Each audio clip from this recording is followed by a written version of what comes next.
जी अस्सलाम वालेकुम रहमतुल्लाह। उम्मीद है आप सब खैरियत से होंगे। मशरिक़ वुस्ता के अंदर एक जंगी माहौल है और इस जंग की वजह से जो इसके असरात हैं वो अब ग्लोबली पूरी दुनिया के जो तरक्की याफ्ता ममालिक हैं उसके अंदर भी हमें इसके जंग के असरात देखने में हमारे सामने आ रहे हैं। और ये जो जंग है इसमें रोज़ बरोज़ इजाफा भी होता हुआ नज़र आ रहा है। और जिस तरह के बयानात अमेरिका के सदर डोनाल्ड ट्रंप की जानिब से दिए जाते हैं, अहमकाना बयानात, वो यकीनन काबिल मज़म्मत हैं। और ये जो अमेरिका, ईरान और इसराइल की जो कशीदगी है इसमें रोज़ बरोज़ इजाफा होता हुआ हमें नज़र आ रहा है। और अगर हम इसका निचोड़ देखें तो इसका जो ज़िम्मेदार है वो यकीनी तौर के ऊपर अमेरिका है। और इसी की सरपरस्ती की वजह से फ़लस्तीन को तबाह किया गया, गज़ा को तबाह किया गया, उसको खंडरात के अंदर इन शहरों को तब्दील कर दिया गया। और अब ईरान जिस तरह का दिफा कर रहा है अपना और जिस तरह का वो मुंह तोड़ जवाब दे रहा है अमरीकियों को और इसराइलियों को, यकीनन वो काबिल तहसीन है।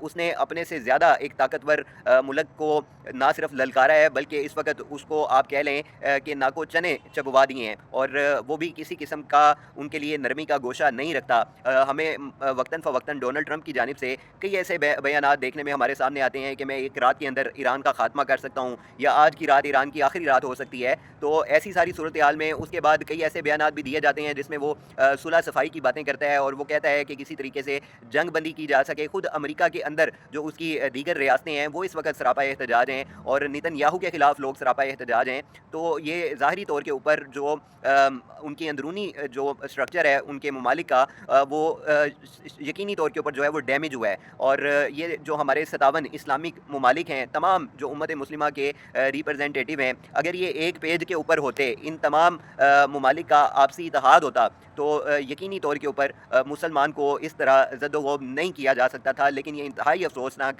एक अमल है जो हमने साबका अदवार में भी देखा है। जिस तरह जब डोनाल्ड ट्रंप की हुकूमत आई, उसने तमाम अरब ममालिक के अंदर दौरे किए और जिस तरह का उसको वहाँ पर प्रोटोकॉल मिला था वो सारी दुनिया ने देखा था और लोगों ने हैरानगी का भी इज़हार किया था। और इस वक्त अब ईरान उन तमाम ममालिक के साथ भी जो है वो किसी किस्म का ताउन नहीं कर रहा जो किसी भी सतह के ऊपर अमेरिका के साथ कुछ ताल्लुकात या रवाबत या उसके लिए कुछ नरमी का गोशा रखते हैं। ईरान उनको भी किसी किस्म का जो मौका है वो नहीं दे रहा। अब बात करें अगर हम अपने मुल्क की, पाकिस्तान की, तो पाकिस्तान में इस जो जंग के असरात हैं वो दीगर ममालिक से ज़्यादा पहले आप कहें कि यहाँ पर हमें नज़र आना शुरू हो गए हैं। जिस तरह पेट्रोल की कीमतों में इजाफा किया गया है और जो डीज़ल की कीमतों में इजाफा किया गया है, इस सारी सूरत हाल के पेश नज़र अब जो बाकी अशियाए खर्दो नौश हैं उनके अंदर भी तेज़ी के साथ इजाफा हमें देखने में नज़र आएगा। और ये जो हमारे पाकिस्तान की जिस तरह की सियासत इस वक्त हुई है, जो हुकूमत हमारे सरों के ऊपर इस वक्त मुसल्लत है, वो तो ख़ुद एक सवालिया निशान थी। इनके दरमियान एक डिबेट चल रही थी फारम 45 की, फारम 47 की। जो एक जमात ने मैंडेट दिया था उसको किसी किस्म का उसके लिए नरमी का गोशा नहीं रखा गया। और अब जो कई ऐसे हमारे आप कह लें कि शहरों के जो चीफ़ मिनिस्टर हजरात हैं वो हमें महंगाई के ऊपर जो है वो सफाइयाँ देते हुए नज़र आ रहे हैं, उसकी खूबियाँ बयान करते हुए हमें नज़र आ रहे हैं। और वो बता रहे हैं जी कि महंगाई भी होना ज़रूरी थी। अब हर जो घर के अफराद हैं वो कोई भी जो है वो फारिग नहीं रहेगा और हर बंदा अपना काम करने की कोशिश करेगा, रेवेन्यू जनरेट करने की कोशिश करेगा। तो वो इस महंगाई की जो खूबियाँ हैं वो इस वक्त आवाम को बता रहे हैं। कल मौलाना फजलुर रहमान साहब ने भी बड़े गुस्से के अंदर एक प्रेस कॉन्फ्रेंस किया और गालिबन 12 अप्रैल से उन्होंने एक एहतजाज का भी ऐलान किया है मुल्क गिर। लेकिन अफसोस की बात यह है कि यही मौलाना फजलुर रहमान साहब थे जिन्होंने पीडीएम का, जिनको सरबराह बनाया गया था और उस वक्त की जो हुकूमत थी इमरान खान की, उसके खिलाफ बाकायदा एक अदम एतमाद की तहरीक चलाई गई थी, महंगाई मार्च की गई थी जिसमें मरीम नवाज साहिबा के साथ कंटेनर के ऊपर एक बाकायदा पूरा एहतजाज प्लान किया गया था।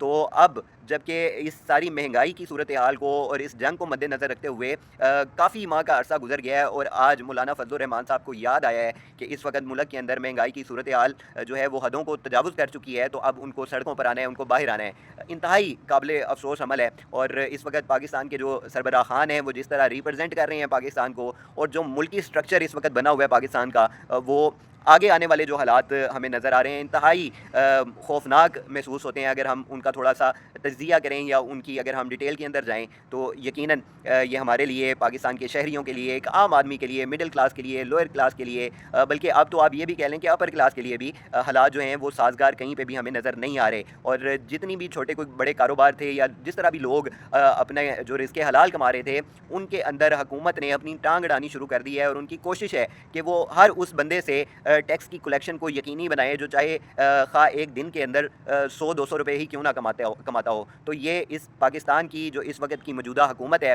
اس کی نیگلیجنسی ہے، اس کی ناکامی ہے، جس کو ان کو تسلیم کرنا چاہیے اور پاکستان کی قوم سے معافی مانگنی چاہیے.